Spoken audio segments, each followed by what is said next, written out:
Assalamualaikum warahmatullahi wabarakatuh. Salam sejahtera untuk kita semua.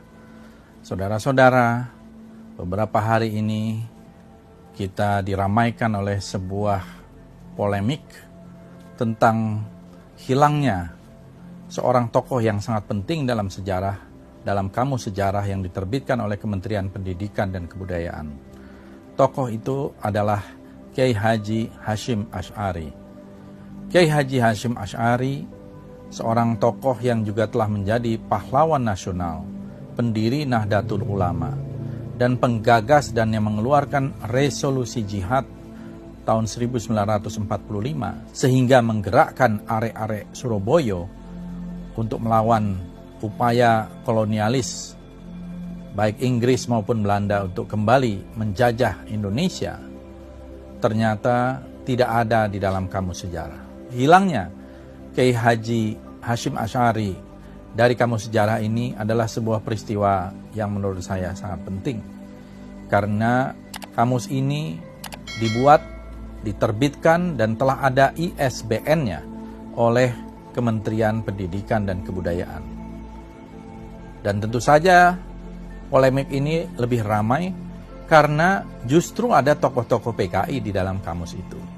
Ada tokoh PKI seperti Sneflit, Musso, Darsono, Aidit, dan lain-lain.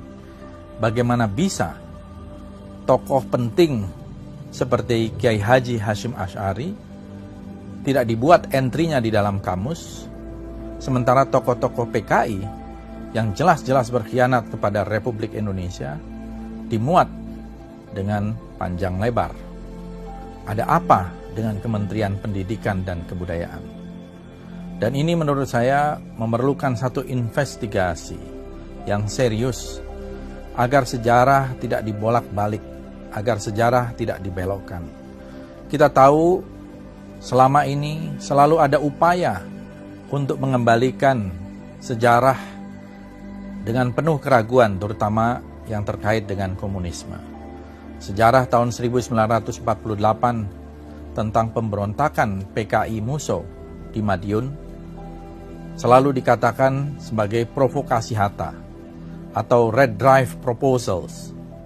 Ini adalah akibat Perang Dingin. Begitu juga di tahun 65, mereka yang pro kepada PKI dan pro kepada sejarah versi PKI mengatakan bahwa itu adalah masalah internal Angkatan Darat. Itu bukan kudeta dari PKI. Saudara-saudara, dalih semacam ini adalah sebuah dalih yang bukan baru. Tetapi kita tahu bahwa semua buku kesaksian dan juga pelaku-pelaku ya, yang waktu itu masih hidup, yang kita percayai, dan mereka adalah orang-orang yang pro kepada Republik seperti Muhammad Hatta, menjelaskan peristiwa 48 adalah sebuah kudeta yang didalangi oleh Musso dan kawan-kawan ingin menjadikan Republik Indonesia menjadi negara komunis, bagian dari Soviet ketika itu. Dan ini sebuah pengkhianatan karena mereka menusuk dari belakang ketika kita berjuang, berusaha melawan kolonialis Belanda, tiba-tiba PKI menusuk dari belakang pada saat yang sama. Begitu juga di tahun 65, para jenderal dibantai, dibunuh dengan sadis, disiksa, kemudian mereka dikuburkan di lubang buaya, dan besoknya Saudara Untung membuat pengumuman tentang Dewan Revolusi yang mengangkat dirinya sebagai pemimpin. Dan ini adalah tipikal dari kudeta PKI. Begitu juga Harian Rakyat pada 2 Oktober mengamini apa yang menjadi kudeta tersebut. Upaya pembelokan sejarah atau menghapus jejak sejarah ini sangat berbahaya, apalagi melalui institusi-institusi resmi negara seperti Kementerian Pendidikan dan Kebudayaan. Perlu ada investigasi di dalam Kementerian Pendidikan dan Kebudayaan.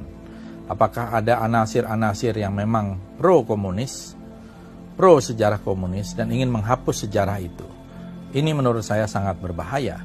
Karena ini menyangkut masalah masa depan bangsa kita, keutuhan karena ini menyangkut masalah integritas sosial, budaya, politik kita, dan sudah ada kekuatan-kekuatan hukum yang permanen seperti TAP MPRS nomor 25 tahun 66 dan Undang-Undang nomor 27 tahun 99. Mudah-mudahan pemerintah segera melakukan investigasi terhadap kasus ini, dan mungkin saja ini merupakan fenomena gunung es karena banyak aturan-aturan lain yang ternyata justru meresahkan masyarakat dan menimbulkan satu kegaduhan yang tidak perlu karena ada oknum-oknum yang ingin membelokkan sejarah atau menghapus jejak sejarah dan ingin menempatkan kembali Partai Komunis Indonesia seolah sebagai korban, bukan pelaku kudeta, bukan pelaku pemberontakan.